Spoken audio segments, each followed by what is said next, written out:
Exercise number 15. Ready? Start. Immediately after I assumed charge of the Ministry of Education in January this very year, I looked into the development projects which had been accepted in principle but not carried out in practice.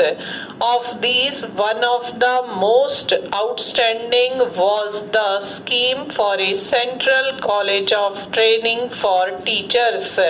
The Central Advisory Board of Education had in December this year recommended the establishment of two training colleges, one for men and the other for women, each providing for an intake of 200 students for the service of the centrally administered areas and the smaller provinces and states.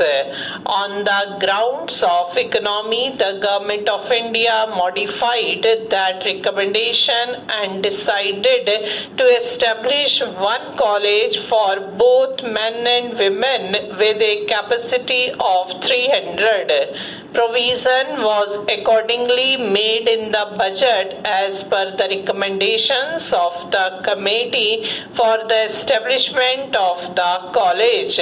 When I took office, I was therefore surprised to find that the whole program had been held up on the ground of shortage of building materials. I was aware of the difficulties in securing steel and cement and other equipment, and I could understand the delay in the implementation of the building program.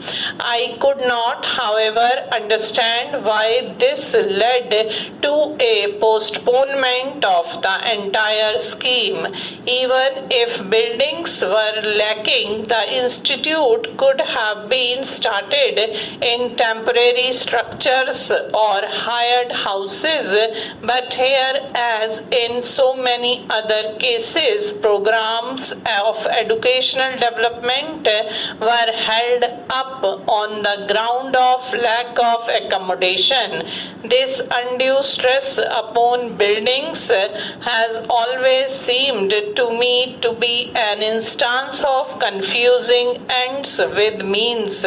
Buildings are only a means of which the end is education, and yet it seemed to me that many of our educational planners were so engrossed with building projects that they could not think of carrying on educational work in their absence.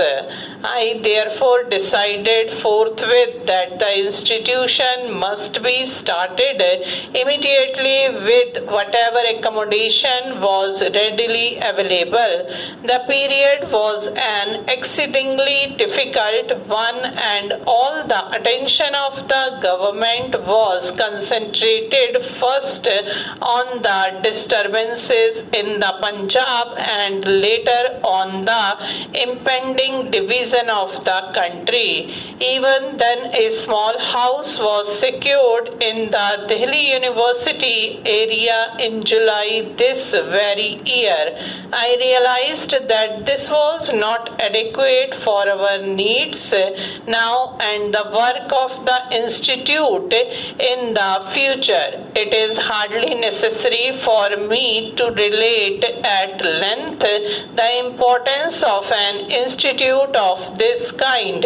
With literacy figures so low as only 15%, the paramount importance of expanding the facilities of education is obvious. The acceptance of democracy as the patron of our state has, if anything, added to the urgency of the problem.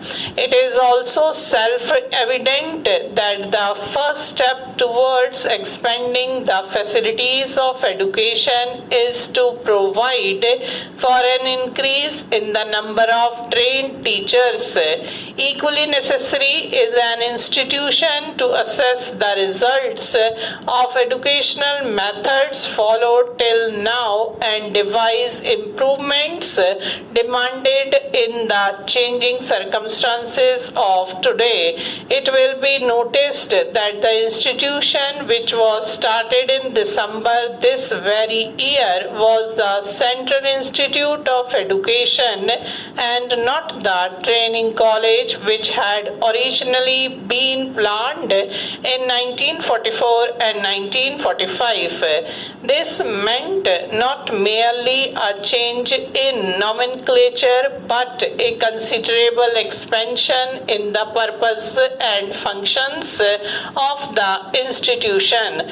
I felt that changes were necessary in two directions. First, it should not be merely a college for training teachers but also an institution for research in the fields of education.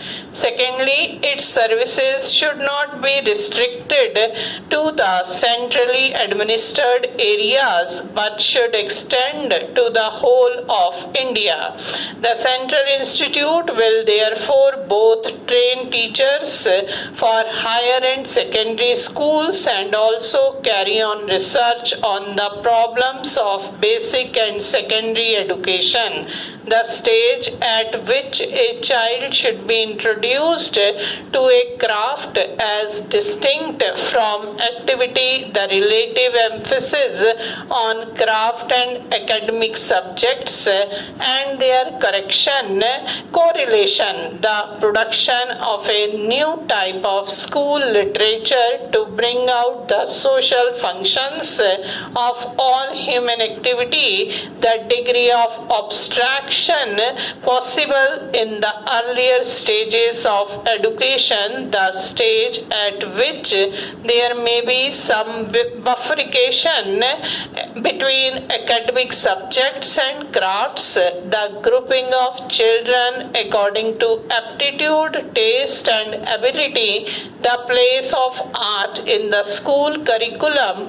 These are only a few of the many problems which arise out of a new conception of basic education and require constant and careful study in a research institution. There are also problems relating to adult education which demand fresh and careful scrutiny. It is a commonplace that the methods which are suitable for children cannot without modification be applied to adults.